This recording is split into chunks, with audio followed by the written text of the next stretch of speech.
कहानी का पूरा आनंद लेने के लिए कहानी के पहले भाग को ज़रूर देखें। उसका लिंक मैं आपको डिस्क्रिप्शन बॉक्स में दे दूँगी और साथ में कमेंट बॉक्स में पिन भी कर दूँगी, तो आप वहां से भी जाकर देख सकते हैं। तीनों बाहर खड़े थे कि सिट का फ़ोन बजने लगा। सचिन का फ़ोन आया था।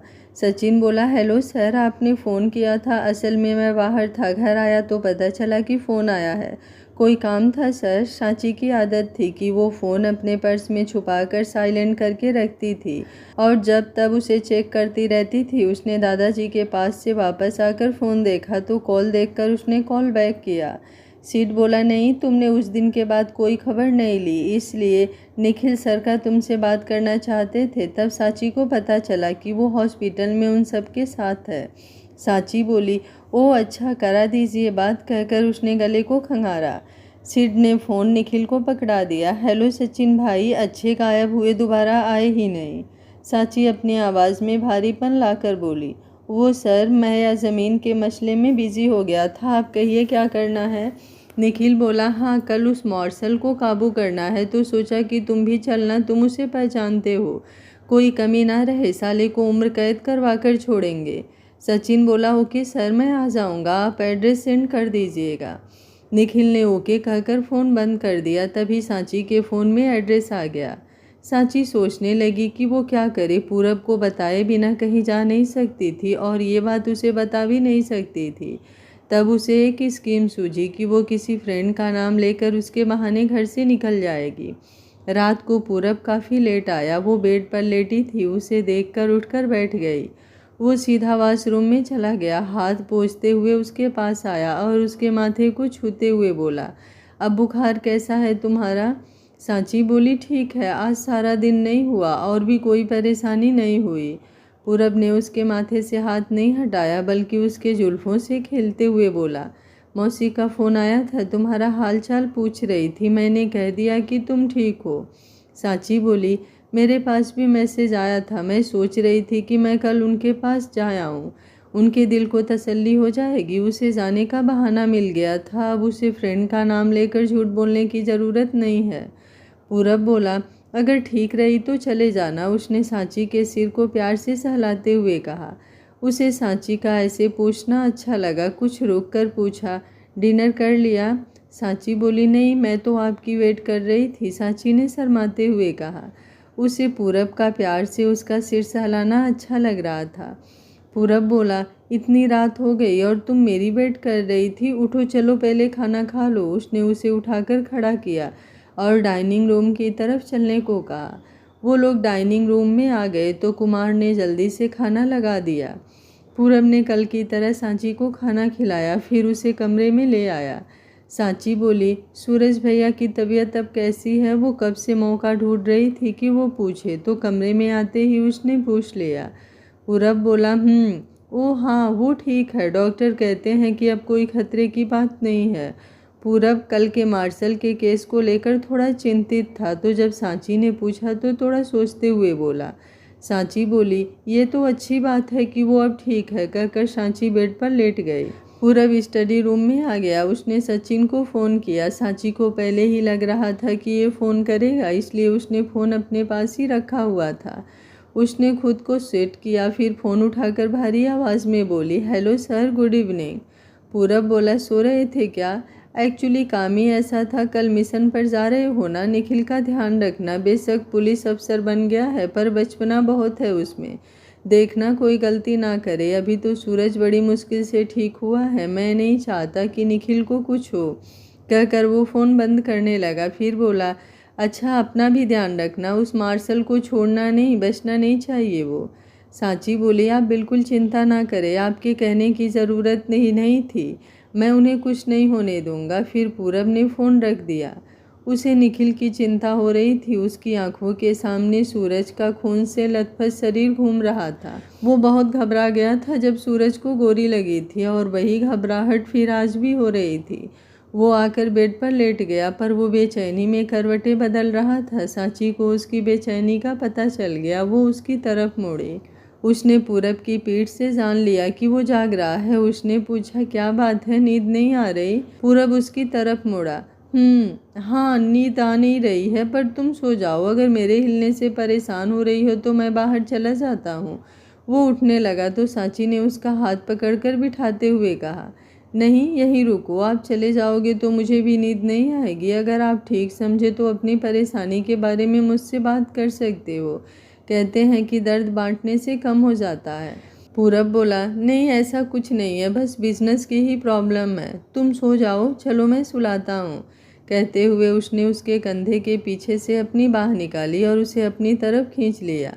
सांची बोली, नहीं, आज मैं आपको सुलाती हूँ। कहकर उसने पूरब का सिर अपने कंधे पर रख कर उसके घुघराले बालों में हाथ फेरने लगी।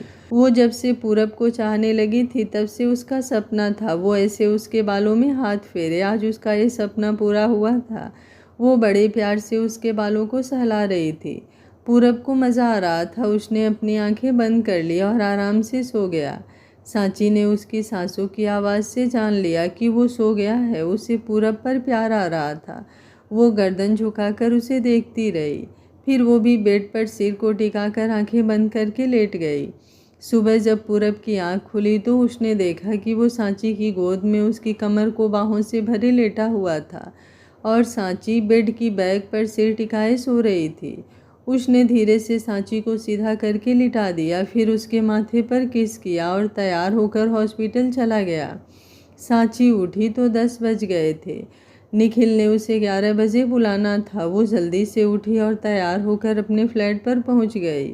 वहां से सचिन बनकर वो बताई हुई जगह पर पहुंच गई।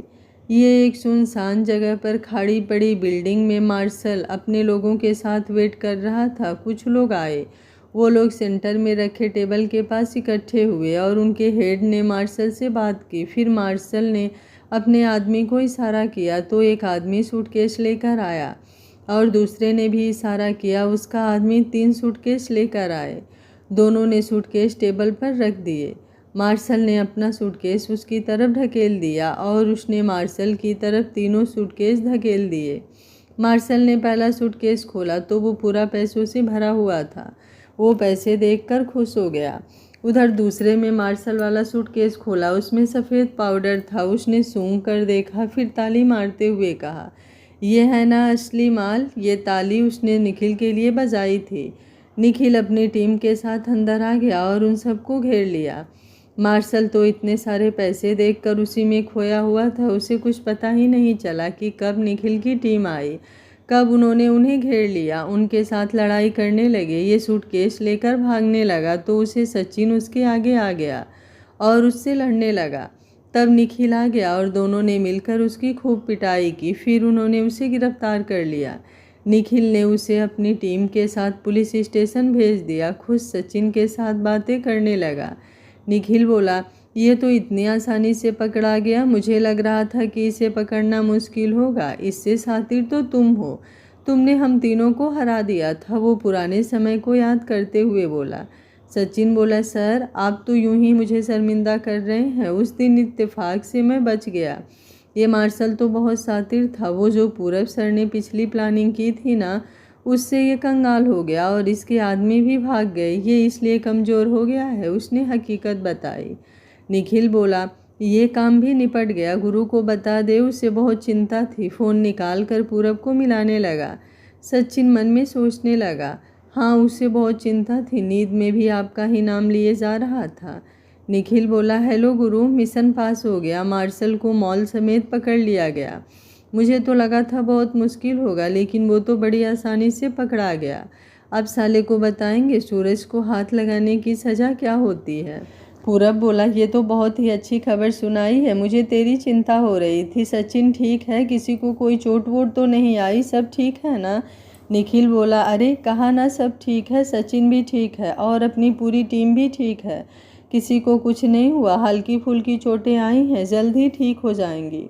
सांची पास में खड़ी उसकी बातें सुन रही थी। उसका ध्यान निखिल पर कम और पूरब पर ज़्यादा था।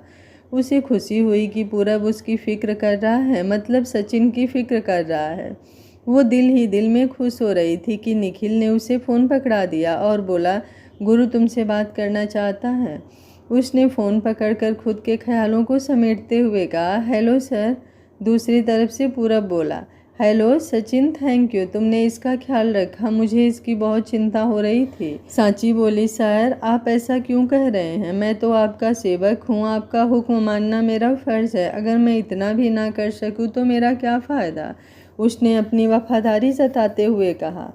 पूरब बोला, तुम किस ज़माने की बात करते हो, आज कोई मालिक और सेवक नहीं है, सभी काम करने वाले हैं। तुम अपना काम करते हो, मैं अपना काम करता हूँ। तुम काम पर कब आ रहे हो, काम करना है या नहीं, उसने झूठा गुस्सा दिखाते हुए कहा। सांची बोली, जल्दी आऊँगा सर, लीजिए निखिल सर से बात कीजिए, कहकर उसने फ़ोन निखिल को दे दिया। निखिल ने एक दो बात करके फ़ोन बंद कर दिया। निखिल बोला, सचिन तुमने कहाँ जाना है, मेरे साथ चलो, मैं तुम्हें छोड़ देता हूँ।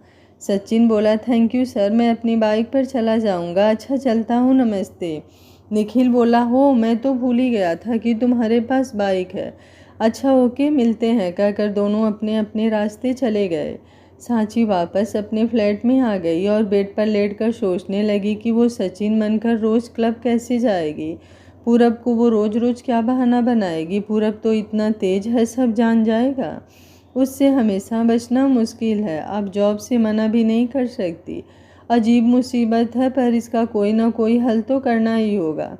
उसे ध्यान आया कि उसने पूरब से कहा था कि वो आज आश्रम जाएगी, कहीं वो किसी को फ़ोन ना कर ले। ये सोचते ही वो जल्दी से उठी, खुद को सांची में बदला, फिर बाइक की नंबर प्लेट बदली और आश्रम पहुंच गई। वो मौसी से मिली तो मौसी उसे मिलकर बहुत खुश हुई। वो हॉस्पिटल से जाने के बाद से उन्हें आज मिली थी। मौसी बोली, अब कैसी तबीयत है तेरी, तुझे देखे बिना मन को चैन नहीं आता था, पर तेरे बॉस पूरब से भी डर लगता है। यहाँ आता है, बच्चों के लिए गिफ्ट भी लाता है, पर फिर भी उसका रौब ऐसा है कि डर लगता है। सांची बोली, हाँ जी, वो गुस्से वाले लगते हैं, पर है नहीं, दिल के बहुत अच्छे हैं। आपने उन्हें फ़ोन किया होगा तो मुझे बता रहे थे, और आज आने की छुट्टी भी दे दी। मौसी आपसे एक बात कहनी थी, मैं सोच रही हूँ कि मैं जो वो पहले क्लब वाली नौकरी कर रही थी वो दोबारा से कर लूँ, कुछ पैसे ही बच जाएंगे, पर पूरब मुझे जाने नहीं देंगे, तो मैं आपका नाम लेकर काम पर जाऊंगी। अगर कभी पूरब का फ़ोन आए तो आप संभाल लीजिएगा।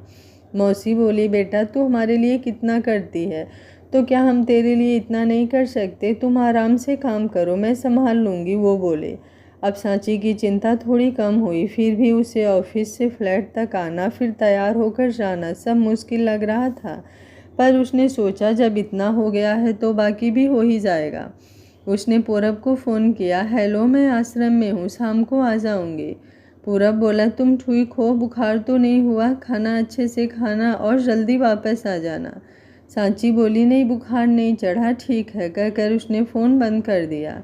वो शाम को घर वापस आ गई। दादाजी सूरज के घर गए हुए थे, अभी तक सूरज के बारे में किसी को पता नहीं था। इन्होंने सबको यही कहा था कि वो बिजनेस के सिलसिले में बाहर गया है। सबने इसे सच भी मान लिया था, क्योंकि वो पहले भी कई कई दिन के लिए बिजनेस ट्रिप पर अक्सर जाता था। पूरब ने भी अपने दादाजी को भी नहीं बताया था कि सूरज को गोलियां लगी हैं और वो हॉस्पिटल में है। सांची ने पूरब को फ़ोन किया, हेलो क्या हुआ, ठीक तो हो, घर पहुंच गई। उसकी आवाज़ से साफ पता चल रहा था कि उसको सांची की कितनी फ़िक्र है। सांची बोली, अरे नहीं मैं बिल्कुल ठीक हूँ, मैंने फ़ोन तो ये बताने के लिए किया है कि दादाजी आज सूरज भैया के दादाजी से मिलने गए हैं, उन्हें कुछ पता तो नहीं चल गया। पूरब बोला, नहीं दादाजी को कुछ पता नहीं है, वो तो उनसे यूं ही मिलने चले जाते हैं, उनकी आपस में बहुत गहरी दोस्ती है, उनकी दोस्ती के कारण ही तो हमारे पापा लोगों की दोस्ती हुई, अब हमारी दोस्ती हुई है।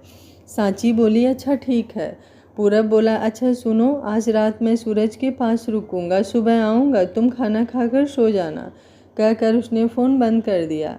रात को पूरब घर नहीं आया, वो खाना खाकर सो गई। उसे काफ़ी देर तक नींद नहीं आई, उसे अब पूरब की आदत हो गई थी, वो उसके बारे में सोचते सोचते सो गई। अगले दिन वो तैयार होकर कंपनी चली गई। शिवानी, अंजू और बिमल उसे मिलकर बहुत खुश हुए। अंजू बोली, अब तू कैसी है, इतने दिनों के बाद आई है, तुझे पता है सर भी उस दिन से नहीं आ रहे, आज तू आ गई, शायद सर भी आ जाएं। शिवानी बोली, जब ये यहाँ थी ही नहीं तो सर के होने ना होने से इसे क्या फ़र्क पड़ता है, अच्छा सब काम में लग जाओ, सीट सर आते ही होंगे, कहकर उसने सबको अपने अपने टेबल पर भेज दिया। पूरब जब घर आया तो उसने सांची को ढूंढा, पर वो घर में थी ही नहीं। वो नीचे आया और कुमार से पूछा, अंकल सांची कहाँ है? कुमार बोला, सांची बिटिया तो कंपनी चली गई है, सुबह ही तैयार हो गई थी, हमें पता नहीं था, खाना भी खाकर नहीं गई, सिर्फ दूध पीकर गई हैं। पूरब बोला, ठीक है, उसका खाना तैयार करो, मैं कंपनी जा रहा हूँ, मैं ले जाऊँगा। कहकर वो तैयार होने चला गया। वो जल्द ही तैयार होकर उसका खाना लेकर कंपनी पहुँच गया। शिवानी खिड़की के पास ही बैठती थी। उसने जैसे ही पूरब की कार देखी, उसकी चीखते हुए बोली, हाय राम, अंजू, आज कुछ और कहा होता तो वो भी सच हो जाता। सर आ गए, सब अपनी अपनी सीट सेट कर लो और तैयार हो जाओ डांट सुनने के लिए। सांची तुम बचना। पूरब सीधे अपने कमरे में आकर बैठ गया। उसने शिवानी को बुलाया। शिवानी सारी फाइल्स लेकर उसके कमरे में चली गई। उसने फाइल एक साइड रखवा ली और बोला, सब ठीक है, कोई नई अपडेट? शिवानी बोली, सब ठीक है सर, वो मिस्टर बजाज आए थे, प्रोजेक्ट को आगे बढ़ाने के लिए कह रहे थे, मैंने फ़ाइल रख ली और उन्हें कह दिया कि जब आप आएंगे तो उन्हें इन्फॉर्म कर देंगे। आप बताइए क्या करना है? पूरब बोला, मैं फ़ाइल देख लूँ फिर कुछ सोचते हैं, अब तुम जाओ। अच्छा सुनो, कौन कौन आया है आज? उसने फाइल से मुँह उठाए बिना ही कहा। शिवानी बोली, सर सभी आए हैं, अंजू, सांची और बिमल। पूरब बोला, ओके तुम जाओ। शिवानी जाने लगी तो वो फिर बोला, अंजू नो, ऐसा करो सांची को भेज दो, वो फ्री होगी। उसने ऐसे जताया कि वो सांची को इसलिए बुला रहा है क्योंकि वो फ्री है, उसे कोई काम नहीं है। शिवानी ने जाकर सांची से कहा, जाओ सर बुला रहे हैं, बेस्ट ऑफ लक। सबने उसकी तरफ तरस भरी नज़रों से देखा।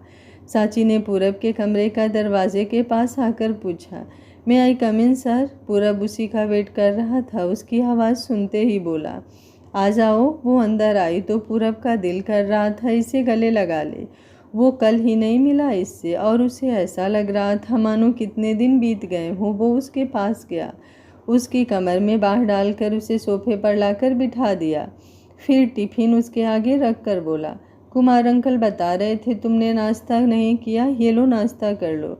सांची बोली, मुझे दे दीजिए, मैं अपने आप खा लूँगी। कहकर वो टिफ़िन लेकर वहाँ से जाने लगी तो पूरब ने उसे पकड़कर बिठाते हुए कहा, यहीं बैठकर खाओ मेरे सामने, तुम बाहर जाकर फिर टिफ़िन छोड़ दोगे। सांची बोली, अगर उनमें से किसी ने देख लिया तो वो क्या कहेंगे? पूरब बोला, तुम्हें उन सब की परवाह है, मेरी नहीं है। मैं जब कह रहा हूँ कि यहीं बैठकर खाओ तो यहीं बैठकर खाओ। उसने गुस्से में कहा तो सांची ने सिर झुका लिया। उसे ऐसे देख पूरब को उस पर तरस आ गया। वो बोला, सुनो, मेरे होते यहाँ कोई नहीं आएगा, ठीक है, आराम से खाओ, मैं गुस्सा नहीं हो रहा हूँ।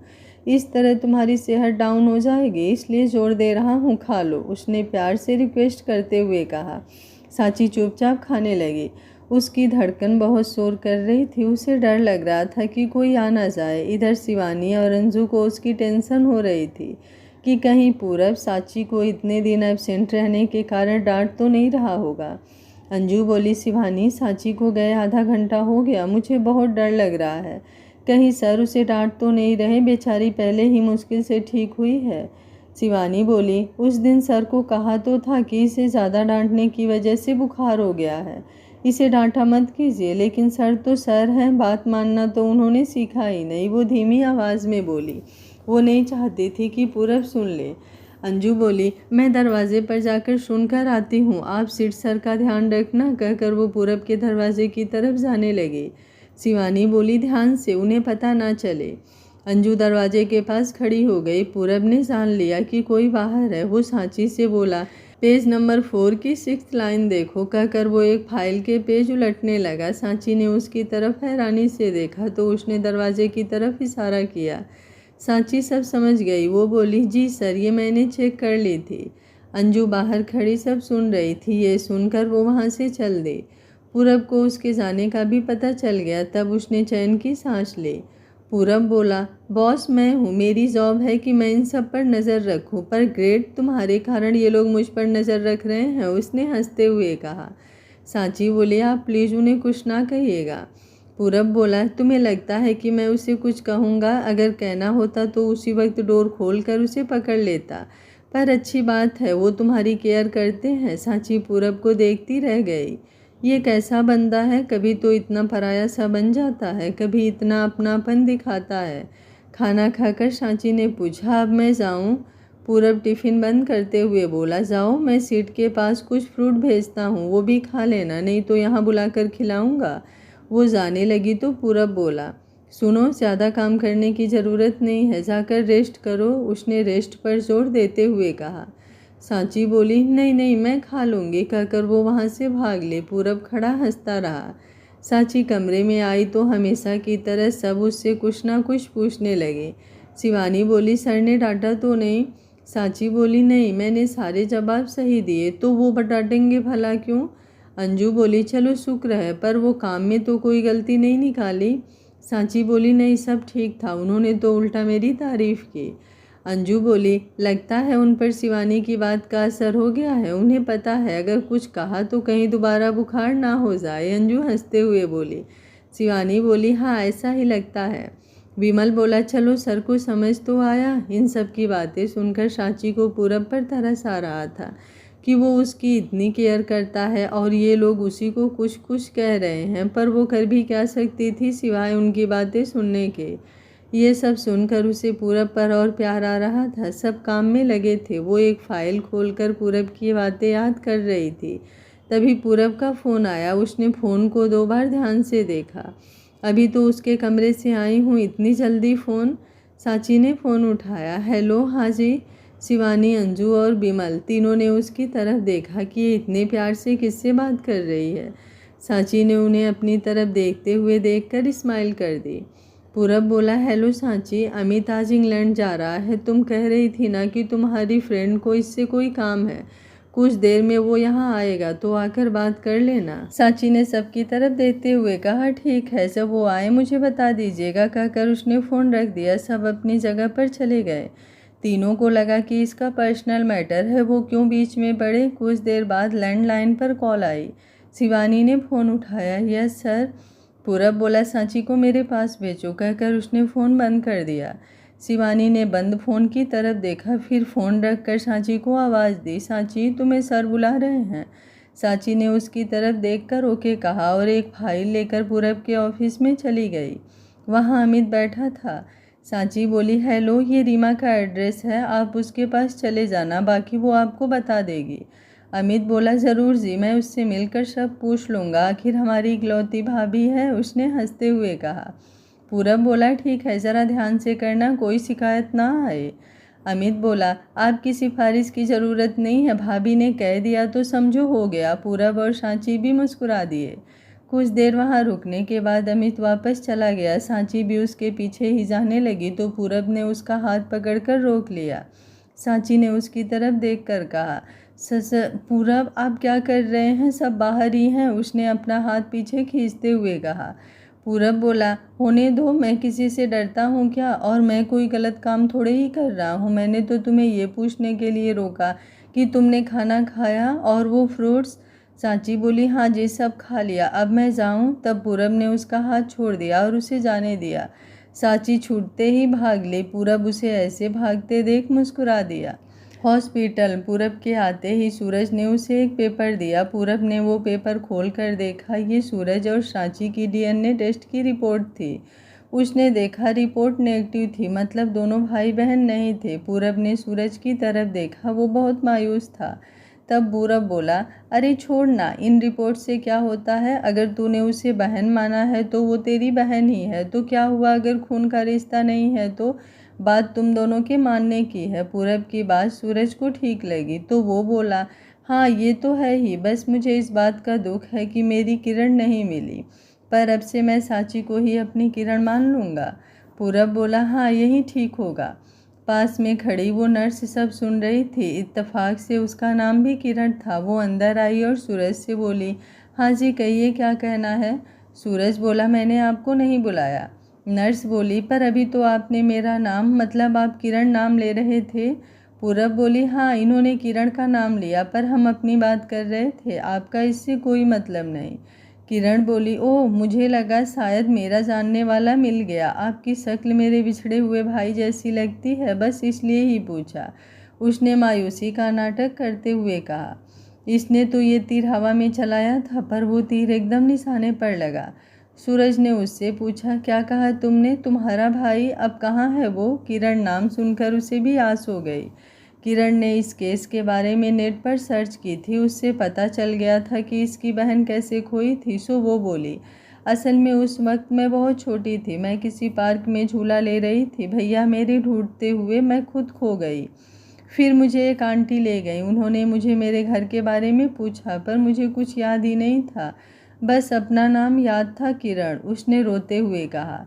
सूरज उसकी तरफ ध्यान से देखने लगा, पर जाने क्यों वो किरण जैसी नहीं लगी। फिर भी उसने पूछा, तुम कितनी छोटी थी उस वक्त? किरण बोली, पता नहीं, पर आंटी बताती हैं मैं उस वक्त धीरे धीरे चल लेती थी और थोड़ा बहुत बोलती थी। सूरज को याद था उसकी किरण जब खोई थी तो वो भी थोड़ा बहुत चल लेती थी और थोड़ा बोल लेती थी। उसने पूछा, तुम्हारा ब्लड ग्रुप कौन सा है? किरण बोली, जी ओ नेगेटिव। अब सूरज और पूरब दोनों ने एक दूसरे को देखा और पूरब ने पूछा, किस शहर में थी तुम? किरण बोली, जी मुंबई से ही हूँ। आंटी ने मरते वक्त सारी बात मुझे बताई। उन्हें मैं उसी शहर में मिली थी। फिर वो मुझे लेकर पुणे चली गई। आंटी की डेथ के बाद मैं यहाँ आ गई और अपनी असली फैमिली को ढूंढने लगी, लेकिन मुझे कोई नहीं मिला। तब मैं यहीं रुक गई। शुरू में जोश से उन्हें ढूंढा, फिर धीरे धीरे हार कर ढूंढना छोड़ दिया। वो रोते हुए ही कह रही थी। अब सूरज और पूरब को यकीन हो गया कि ये सूरज की बहन हो सकती है। उन्होंने मन ही मन उसका डीएनए करवाने की सोची। सूरज बोला, पूरब इसे मेरा सैंपल दे दो, ये खुद ही डीएनए के लिए भेज देगी। पूरब ने सूरज का एक बाल तोड़कर किरण को दे दिया। किरण ये पहले ही जानती थी कि अगर ये कहेगी ये किरण है तो ये टेस्ट करवाएंगे। उसे अपना तो पता ही था कि वो सूरज की बहन नहीं है, पर उसे यकीन था कि सांची सूरज की बहन होगी। इसलिए उसने सांची का बाल जो पूरब ने सैंपल के लिए दिया था संभाल कर रख लिया था। उसे पूरा यकीन ही नहीं, पूरी उम्मीद थी कि सांची ही सूरज की बहन है। वो दवा देकर और सैंपल लेकर वहाँ से निकलकर बाहर आ गई। वो खुश थी, अब उसके दिन भी बदलने वाले थे। पूरब और सूरज इतने दिमाग वाले थे, पर रिश्तों के मामले में ये कुछ भी नहीं सोचते थे। उन्हें एक पल के लिए भी नहीं लगा कि किरण इतनी शातिर हो सकती है। दिन निकलने लगे। पूरब और सांची रोज कंपनी आती। सांची ने अपने और पूरब के रिश्ते को किसी को शक नहीं होने दिया। वो तीनों ऐसे ही सांची की केयर करती रही। डीएनए टेस्ट रिपोर्ट आ गई। किरण ने वो खोली नहीं और किसी और नर्स के हाथ सूरज के पास भिजवा दी। उसे भी डर लग रहा था कि अगर उसका गेम गलत हुआ और सांची भी उसकी बहन ना हुई तो वो दिल ही दिल दुआ कर रही थी कि सांची ही सूरज की बहन हो और ये डीएनए मैच हो जाए। सूरज के हाथ में रिपोर्ट थी, पर उसकी हिम्मत नहीं हो रही थी कि वो इसे खोल कर देखे। उसने वो पूरब को दे दी। उन्होंने किरण को भी वहीं बुला लिया। पूरब ने रिपोर्ट खोली और वो रिपोर्ट देखकर हैरान रह गया कि रिपोर्ट शो कर रही थी कि किरण ही सूरज की बहन है और उनका सैंपल आपस में 99% मैच कर रहा था। उसकी आंखों में आंसू भर आए। उसने सूरज की तरफ देखकर हल्के से सिर हिलाया। सूरज ने किरण की तरफ भरी आंखों से देखकर बाहों को फैला दिया और बोला, मेरी किरण, मेरी छुटकी, आ मेरा बच्चा, कितना ढूंढा हमने तुझे। किरण तो पहले ही तैयार थी। वो भागकर सूरज की बाहों में घुस गई और रोते हुए बोली, भैया मैंने भी आपको कितना ढूंढा। दोनों रो रहे थे। पूरब ने उन्हें ऊपर से हक कर लिया। निखिल भी उसी वक्त अंदर आया। वो ये सीन देखकर हैरान हो गया। उसने पूछा, ये क्या हो रहा है? पूरब बोला, निखिल ये अपनी किरण है, सूरज की किरण मिल गई। निखिल बोला, ये कैसे हो सकता है? आपने जांच भी की है क्या? पूरब बोला, हमने सारी जांच कर ली, इनका डीएनए मैच कर गया। वो देखो, कहकर उसने वो रिपोर्ट निखिल की दे दी। निखिल ने भी वो रिपोर्ट देखी, पर उसे बिल्कुल भी यकीन नहीं हुआ कि किरण सूरज की बहन है। ना ही उसने इसे सच माना, पर उसने सूरज और पूरब की खुशी के लिए दिखावा किया। सूरज अब खुद में नई एनर्जी फील कर रहा था। उसने पूरब से कहा, अब मैं बिल्कुल ठीक हूँ, मुझे घर ले चलो, मैं माँ और दादाजी को बताऊँगा कि मुझे किरण मिल गई है। पूरब बोला, पर तू अभी तक अच्छे से ठीक नहीं हुआ, दादाजी को बता देंगे तो वो सबकी धुनाई कर देंगे। भाई मैं तो नहीं कहूँगा, तुम खुद ही बता दो। सूरज बोला, तुम डरपोक हो, मैं खुद ही फ़ोन कर लूँगा, कहकर उसने फ़ोन मिलाया और फ़ोन मिलते ही बोला, दादाजी आपको एक बात बतानी है, अपनी किरण मिल गई है। दादाजी बोले, कौन, किसकी बात कर रहे हो तुम? उन्हें एक बार में तो यकीन ही नहीं हुआ। तब सूरज दोबारा बोला, दादाजी मैं किरण की बात कर रहा हूँ, किरण मिल गई है, मैं उसे लेकर घर आ रहा हूँ। सुनकर दादाजी की बोलती ही बंद हो गई। कुछ देर बाद उन्हें समझ आया। दादाजी बोले, क्या सच में अपनी किरण मिल गई? कहाँ है वो? मुझे बताओ, मैं अभी आता हूँ। सूरज बोला, नहीं दादाजी, आप वहीं रहिए, मैं उसे लेकर कुछ दिन में खुद ही आ जाऊँगा। उसने दादाजी को सांत्वना देते हुए कहा और फ़ोन बंद कर दिया। पूरब बोला, क्या कह रहे हैं दादाजी? सूरज बोला, मान गए। उसने किरण की तरफ देखते हुए मुस्कुराते हुए बोला। किरण अलग ही खुश थी। अब उसके दिन फिरने जो वाले थे वो ज़मीन से आसमान पर पहुंच गई, लेकिन वो ऊपर से शांत थी और रोए जा रही थी। सूरज और पूरब भी उसके झांसे में आ गए, पर निखिल को उस पर शक हो रहा था। निखिल ने बाहर आकर पूरब से बात की। निखिल बोला, गुरु, तुम दोनों को वो सही लग रही है, पर जाने क्यों मुझे वो लड़की बिहेवियर से किरण नहीं लग रही है। सूरज कहीं यूं ही धोखा ना खा ले। पूरब बोला, अरे सूरज कोई बच्चा नहीं है, दुनिया देखी है उसने। मुझे भी लगता है कि किरण उसकी बहन नहीं हो सकती, पर अगर सूरज को लगता है कि वही किरण है तो हो भी सकती है। बाकी रही किरण के बिहेवियर की, तो जब किसी को अपने मिलते हैं तो उन्हें खुद पता नहीं चलता कि वो कैसे बिहेव करें। निखिल उसकी बात से सहमत हो गया। कुछ दिन बाद सूरज पहले से काफ़ी ठीक हो गया तो उसे डिस्चार्ज कर दिया गया। सूरज किरण को भी अपने साथ घर ले गया। पूरब, सांची और निखिल उसे छोड़ने गए। सूरज ने दादाजी के साथ साथ मम्मी को भी सब बता दिया था, सो उसकी मम्मी भी घर आ गई थी। उनका जोरदार स्वागत हुआ, सभी खुशियां मना रहे थे। सूरज की मम्मी और दादाजी किरण से मिलकर बहुत खुश हुए। सूरज बोला, मम्मी जी, ये सांची है, गुरु की वाइफ। मुझे ये भी अपनी किरण जैसी लगी, इसलिए इसे मैंने अपनी बहन बना लिया। उससे भी मिल लो, उसने धीरे से मम्मी के कान में कहा। उसकी मम्मी किरण को छोड़कर सांची के पास आ गई और उसे गले लगाकर बोली, देखो तो सच में मेरी बेटी बिल्कुल मेरे जैसी है। उन्होंने प्यार से सांची के चेहरे पर हाथ फेरते हुए कहा। किरण दादाजी के पास बैठी उन्हें देखकर जल रही थी। वो मन ही मन कह रही थी, अरे वो बुढ़िया, तेरा दिमाग ठीक है, तेरी खोई हुई बेटी मैं हूँ, वो नहीं। पर वो जोर से ऐसा नहीं कह सकती थी। इधर इंग्लैंड में अमित इंग्लैंड पहुंच गया था। उसे लेने उसका फ्रेंड आया था। वो उसे काफ़ी देर बाद मिल रहा था। अमित उसके घर आ गया। कुछ देर रेस्ट करने के बाद उसने रीमा को फ़ोन किया। अमित बोला, हेलो, मैं अमित बोल रहा हूँ, पूरब का फ्रेंड। सांची भाभी ने आपसे बात की होगी। रीमा बोली, ओह हाँ, आप इंग्लैंड आ गए। ऐसा करते हैं, मिलकर बात करेंगे, फ़ोन पर ये बातें नहीं होती, उसने कहा। अमित बोला, हाँ ये तो है, मैं शाम को आपको होटल क्लाउड9 में मिलता हूँ। पहचान के लिए मैं अपनी फ़ोटो भेज रहा हूँ, आप भी अपनी फ़ोटो भेज दो। कहकर उसने फ़ोन बंद कर दिया। उसने उसी वक्त अपनी फ़ोटो भेज दी। रीमा ने फ़ोटो देखी और खुद से ही बोली, नॉट बैड। फिर अपनी एक फ़ोटो अमित को भेज दी। अमित ने भी फ़ोटो देखी और मुस्कुरा दिया। सांची ने बिल्कुल सही बताया था, सुंदर तो है, उसने खुद से ही कहा। शाम को तैयार होकर वो उससे मिलने होटल पहुंच गया। फ़ोटो के कारण दोनों ने एक दूसरे को जल्दी ही पहचान लिया। रीमा बोली, हेलो एंड थैंक यू कि आप मेरी हेल्प करने आए, उसने हाथ मिलाते हुए कहा। अमित बोला, अरे नहीं, थैंक यू की कोई बात नहीं है, आप बताइए क्या केस है। वो सीधा मुद्दे पर आया। उसे काम के वक्त फ्लर्ट करना पसंद नहीं था। रीमा बोली, जी एक्चुअली मैं अनाथ लड़की थी, मुझे इंग्लैंड के एक कपल अडॉप्ट करके यहाँ ले आए। साल पहले उनकी डेथ हुई। वो मरते वक्त अपनी प्रॉपर्टी मेरे नाम कर गए। अब तक सब बढ़िया था। जब मैं प्रॉपर्टी अपने नाम कराने लगी तो उनके रिलेटिव आ गए अपना हक जमाने। अमित बोला, क्या उन लोगों को आपने कभी पहले देखा था? मेरा मतलब है, कभी वो आपके पेरेंट्स से मिलने आए हैं? रीमा बोली, नहीं, कभी कोई मिलने नहीं आया, मेरे सामने तो नहीं, उसने सोचकर जवाब दिया। उसे याद आ गया कैसे उसकी मम्मी मरते वक्त ही अपने भाई को याद कर रही थी और वो आया नहीं और अब हिस्सा लेने आ गया। रीमा ने केस पेपर उसे पकड़ा दिया और उसे सब रिश्तेदारों के नाम की लिस्ट दिखाई।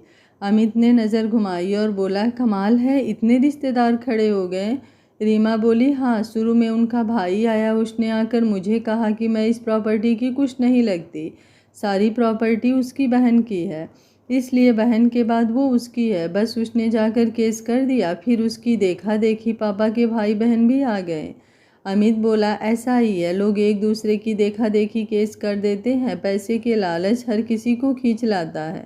रीमा बोली, हाँ जी, ऐसा ही हुआ, अब हम क्या कर सकते हैं? अमित बोला, आप चिंता ना करें, मैं सब ठीक कर दूंगा। अगली तारीख से पहले आप मुझे अपने वकील से मिलवा दीजिए, मैं बात कर लूँगा। फिर वो कुछ देर ऐसे ही बात करते रहे, फिर वापस अपने अपने घर चले गए। मुंबई। किरण अब पूरी तरह से सूरज की फैमिली में घुल मिल गई। एक रात वो सबके साथ बैठी खाना खा रही थी, तभी उसका फ़ोन बजा। नंबर देखकर उसका रंग उड़ गया, पर उसने खुद को संभाल कर फ़ोन स्विच ऑफ कर दिया। सूरज बोला, फ़ोन अटेंड कर लेती, बंद क्यों किया? किरण बोली, और क्या करती, भैया कंपनी वाले थे, बेवजह परेशान करते रहते हैं। सूरज बोला, हाँ मैं कल ही कंपनी में फ़ोन करके उन्हें तुम्हें तंग करने से रोकता हूँ, कहकर उसने उसके सिर पर हाथ फेरा। किरण थैंक यू भैया कहकर उससे लिपट गई। खाना खाने के बाद वो अपने कमरे में आई। उसका कमरा किसी परी लोक की कहानी के राजकुमारी जैसा था। हर चीज़ बेबी पिंक कलर की थी। पर्दे, सोफे, चादर, तकिया, दीवारें, यहाँ तक कि टॉयलेट की सीट भी पिंक थी। किरण की तो सच में किस्मत खुल गई थी। उसने दरवाज़ा बंद करके फ़ोन मिलाया। हेलो मम्मी, आपको कितनी बार कहा है कि मुझे फ़ोन मत करना, मैं खुद ही करूँगी, लेकिन आपको पता नहीं क्या ज़रूरी काम आ जाता है जो रुक नहीं सकती। मम्मी बोली, कितने दिन हो गए तेरा फ़ोन नहीं आया, तो मकान मालिक पैसे मांग रहा था, कहाँ से देती? वो पीछे ही पड़ गया है कि आज लेकर ही जाएगा। तुझे इसलिए फ़ोन किया, पर तूने भी उठाया नहीं, बड़ी मुश्किल से मना कर भगाया है। किरण बोली, मम्मी आप चिंता ना करो, आपके दुख दर्द सब दूर हो जाएंगे, तुम्हें जल्द ही नया घर लेकर दूंगी। अच्छा सुनो, मैं कल आऊँगी, आप वहीं रहना, पैसे देकर जाऊँगी। और सुनो, अब मुझे फ़ोन मत करना, कहकर उसने फ़ोन बंद कर दिया। पूरब और सांची की ज़िंदगी पटरी पर आ गई थी। सुबह दोनों अलग अलग अपनी कंपनी में जाते, वहाँ ना जानने का ड्रामा करते। फिर शाम को सांची पूरे 5:30 बजे छुट्टी करके चली आती और सचिन बनकर क्लब जाती। फिर रात को घर आती। उसने पूरब को कह दिया था कि वो मौसी और बच्चों के पास जाती है। पूरब को उस पर यकीन था। रोज की तरह सचिन क्लब में ड्यूटी कर रहा था कि वहाँ निखिल और सूरज किरण के साथ आ गए। उसे पता था कि ये आए हैं तो पूरब भी आएगा। वो जल्दी से सबकी नज़र बचाकर वहाँ से खिसक लिया। वो अभी आधी रास्ते ही पहुँचा था कि सांची के फ़ोन पर पूरब का फ़ोन आया। सांची, सूरज आज क्लब में किरण को लेकर आ रहा है, मैं भी काम निपटा कर तुम्हें लेने आश्रम आ रहा हूँ। सांची बोली, लेकिन मैं आश्रम से आ गई थी, कुछ देर में घर पहुँचने वाली हूँ। ऐसा करो, आप क्लब सीधे चले जाना, मैं खुद ही कपड़े चेंज करके क्लब आ जाऊँगी। पूरब बोला, ठीक है जल्दी आना, कहकर उसने फ़ोन काट दिया। सांची अपने फ्लैट में गई, वहाँ से कपड़े व भेष बदलकर क्लब में आ गई। पूरब उससे पहले ही आ गया था। उसने कमरे के बाहर ही पूरब की आवाज़ सुनी। वो किसी से कह रहा था कि ये बटन नहीं है, इन्हें नोट्स कहते हैं। ये जो दो काले इधर वाले हैं इन्हें सी नोट्स और ये आगे वाले को एफ नोट्स कहते हैं। सांची पूरब की आवाज़ सुनकर खुश हो गई, लेकिन जैसे ही वो कमरे में आई और उसकी नज़र पूरब पर पड़ी तो वो देखकर हैरान रह गई कि किरण एक मंच पर पूरब से चिपकी बैठी पियानो सीख रही थी। उसे पूरब पर गुस्सा आ रहा था कि वो उसके साथ क्यों बैठा है। उसने जल्दी से वहाँ से नज़रें हटा ली और ऐसे जताया मानो उन्हें देखा ही ना हो, और सूरज के पास आ गई। सूरज बोला, अरे सांची तुम आ गई, पूरब ने बताया कि तुम आओगे, मैं तब से तुम्हारा वेट कर रहा हूँ, और अब आई है मेरी बहना, कहकर उसने सांची को गले से लगा लिया। पूरब ने सांची का नाम सुनते ही उसकी तरफ देखा और किरण को छोड़कर उसके पास आ गया। पूरब बोला, हाँ भाई मिल लो अपने भाई से, इन्हें अब हमसे ज़्यादा तुम्हारी फिक्र है, कहकर वो हंस दिया तो सूरज भी हंस दिया। सांची बोली, अब कम से कम किसी को तो मेरी फिक्र है, उसने धीरे से कहा। पूरब ने तो सुना नहीं, पर सूरज ने सुन लिया, पर वो उस वक्त कुछ नहीं बोला। निखिल बोला, नमस्ते भाभी, कैसी हो आप? सांची बोली, नमस्ते, मैं ठीक हूँ। भैया आप कैसे हैं, बहुत दिनों बाद मिले हैं, कहते हुए वो निखिल के पास जाकर बात करने लगी। किरण अभी पियानो बजा रही थी, उसे सांची की बातें सुन रही थी, पर वो इग्नोर करके खुद में ही मस्त रही। सांची भी उसके पास आई और बोली, हेलो किरण, कैसी हो? तब किरण ने सांची की तरफ देखा और ऐसे रिएक्ट किया मानो उसने सांची को अभी देखा हो। वो बोली, अरे सांची तुम कब आई? सांची बोली, जब तुम पूरब से पियानो सीख रही थी मैं तभी आई थी, तुम पियानो बजाने में बिजी थी। किरण ने उसे गले लगकर मिलने का नाटक किया, जबकि दिल से वो उससे बहुत जलती थी। किरण बोली, हाँ वो पूरब सिखाता ही इतना अच्छा है, कहते हुए उसने पूरब की तरफ प्यार से देखा। सांची ने उसे ऐसे करते देख लिया था। उसे ये पहले ही पसंद नहीं थी, अब उसे इसका इरादा भी दिख रहा था। पर पूरब इससे अनजान बोला, किरण तुम खुद ही इतना अच्छा पियानो बजा लेती हो, मेरी तो यूं ही तारीफ कर रही हो। सांची तो अंदर तक जल भून गई। उसे इतना गुस्सा किरण पर नहीं था जितना पूरब पर था। वो जितनी देर क्लब में रही, सांची पूरब से दूर ही रही। वो कभी सूरज से बात करती, कभी निखिल से, पर पूरब से बात नहीं कर रही थी। इसका फ़ायदा किरण ने उठाया और वो पूरब के साथ चिपकी हुई थी, कभी किसी बहाने तो कभी किसी बहाने। जब वो लोग डिनर करने लगे तो सूरज के साथ पूरब बैठा तो किरण ने अपनी कुर्सी उन दोनों के बीच में रख ली। पूरब ने सांची को अपनी दूसरी तरफ की सीट पर बैठने का इशारा किया, लेकिन सांची सूरज के दूसरी तरफ बैठ गई। उसके दिल में तूफान उठ रहा था, लेकिन वो ऊपर से नॉर्मल दिखाने की कोशिश कर रही थी। सांची बोली, आज मैं भैया के साथ खाना खाऊंगी, वो प्लेट अपने तरफ करते हुए बोली। पूरब को उसके अपने साथ ना बैठने पर थोड़ा अजीब लगा, लेकिन जब उसने सूरज के साथ बैठने की बात की तो उसे अजीब नहीं लगा। वो आराम से खाना खाता रहा और उसका ऐसा करना सांची को बुरा लग रहा था। वो लोग रात को घर वापस आ गए, लेकिन ना तो रास्ते में और ना ही घर आकर सांची ने पूरब से कोई बात की। पूरब अगर कुछ पूछता तो वो हाँ हूँ कर देती थी। रात को पूरब जब बेड पर आया तो सांची पहले ही सो गई थी, मतलब सोने का नाटक कर रही थी। तब हमेशा की तरह पूरब भी सो गया। अगले दिन सुबह पूरब के फ़ोन की आवाज़ से सांची की नींद खुली तो उसने देखा कि पूरब वहाँ नहीं था, शायद वॉशरूम में था। तो उसने फ़ोन उठाकर देखा तो नाम पढ़कर उसके तन बदन में आग लग गई। ये किरण का नंबर था। उसे चिढ़ मची कि इतनी सुबह वो पूरब को फ़ोन क्यों कर रही है। तभी वॉशरूम का दरवाज़ा खुला और पूरब बाहर आया। फिर सांची सोने का नाटक करके लेट गई। पूरब ने फ़ोन उठाकर किरण को फ़ोन किया। हेलो किरण, क्या बात है? इस डर से कि कहीं सांची जाग ना जाए वो कमरे से बाहर आ गया। पर यह बात सांची के दिल को और बुरी लगी। उसे लगा कि जाने पूरब ने किरण से ऐसी क्या बात करनी है जो वो उसके सामने नहीं कर सकता। उसके दिल में अजीब ख्याल आ रहे थे। उसे ये तो पता था कि किरण पूरब को पसंद करती है, लेकिन पूरब का ऐसा रवैया देखकर उसे लगने लगा था कि वो भी किरण को पसंद करने लगा हो। वो लेटी सोच रही थी, तभी पूरब अंदर आया और तैयार होने लगा। सांची उठकर वॉशरूम जाने लगी तो पूरब उसके पास आया और बाहों में भरकर गालों पर किस करते हुए बोला, गुड मॉर्निंग। वो उससे ही छूटते हुए बोली, गुड मॉर्निंग, और वॉशरूम में चली गई। वो अंदर जाकर सोचने लगी, ये पूरब उसे समझता क्या है? जब वो किरण को चाहता है तो उससे क्यों प्यार जताता है? खुद को समझता क्या है? वो दिल ही दिल में कुढ़ रही थी। दोनों तैयार होकर डाइनिंग रूम में ब्रेकफास्ट करने लगे। ब्रेकफास्ट करने के बाद पूरब बोला, सांची तुम ऑफिस चले जाना, मुझे कुछ काम है, मैं करके आता हूँ। कहकर वो चला गया। सांची को पहले ही पता था कि इसे किरण ने बुलाया है। उसने उससे फ़ोन पर कहते सुना था कि वो कुछ देर में आता है। ठीक है, कहीं भी जाए, मुझे क्या। वो नाश्ता करके ऑफिस पहुँच गई। सब ने रोज़ की तरह उसका स्वागत किया। वो खुश थी कि कम से कम ये सब तो उसे दिल से चाहते हैं। उस पूरब को मेरे सिवा सबकी फिक्र होती है। सांची सांची, शिवानी ने उसे 2 बार पुकारा, पर उसका ध्यान तो पूरब में था। उसने सुना ही नहीं।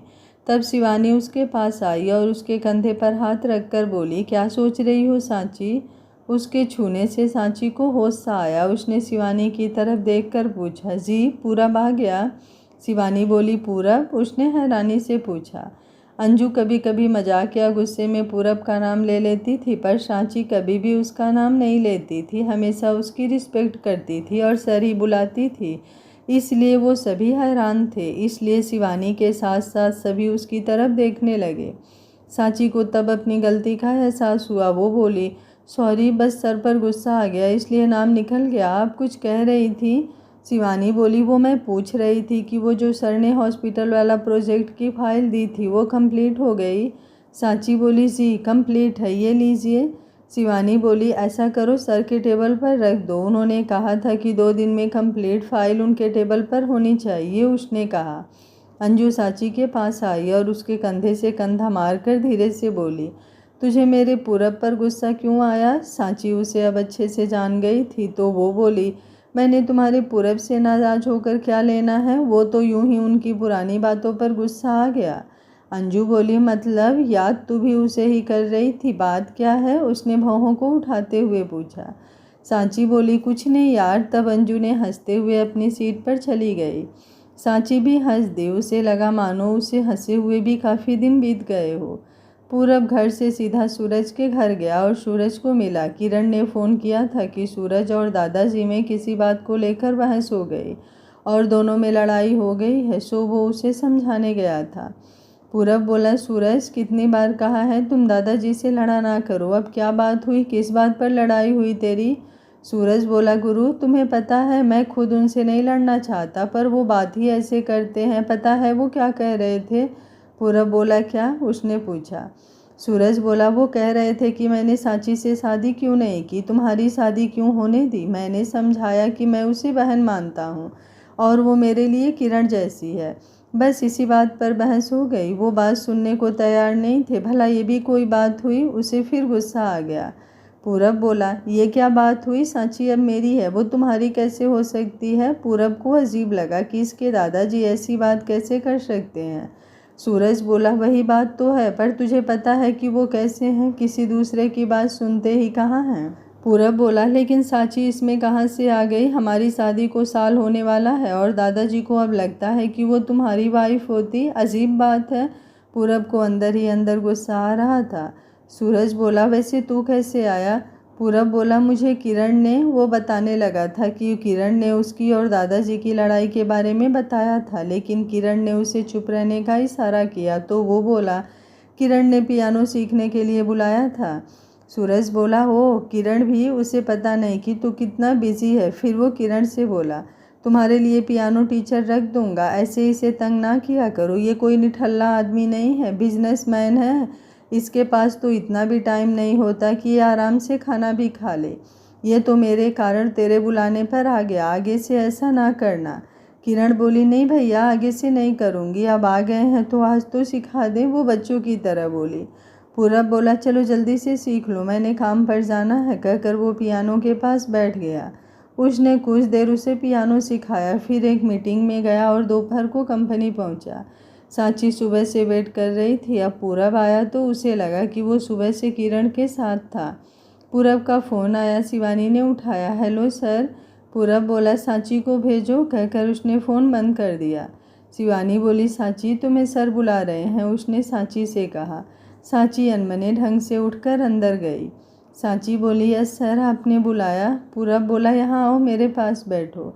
सांची को गुस्सा आ गया। वो उसके पास नहीं गई बल्कि उसके सामने वाली कुर्सी पर बैठ गई। पूरब बोला, सांची क्या हुआ? यहाँ बुला रहा हूँ, तुम वहाँ क्यों बैठ गई? सांची बोली, बस मैं यहीं ठीक हूँ, आपने क्यों बुलाया था? पूरब बोला, कोई काम नहीं था, बस तुमसे बात करने का दिल किया तो तुम्हें बुला लिया। क्या मैं अपनी वाइफ से बेवजह बात नहीं कर सकता? कहकर वो सांची की कुर्सी के पीछे आ गया। सांची बोली, नहीं, कहकर वो उठने लगी तो पूरब ने उसकी कमर में बाहें डालकर उसे पीछे से पकड़ लिया, उसे प्यार से चूमने लगा। सांची उसकी बाहों में समा गई। फिर जब उसे ध्यान आया कि वो गुस्सा है तो वो बोली, बाहर सब मेरा वेट कर रहे होंगे, कहकर उसने खुद को उसकी बाहों से छुड़वाया। पूरब ने भी उसे छोड़ दिया। वो वापस अपने कमरे में आ गई।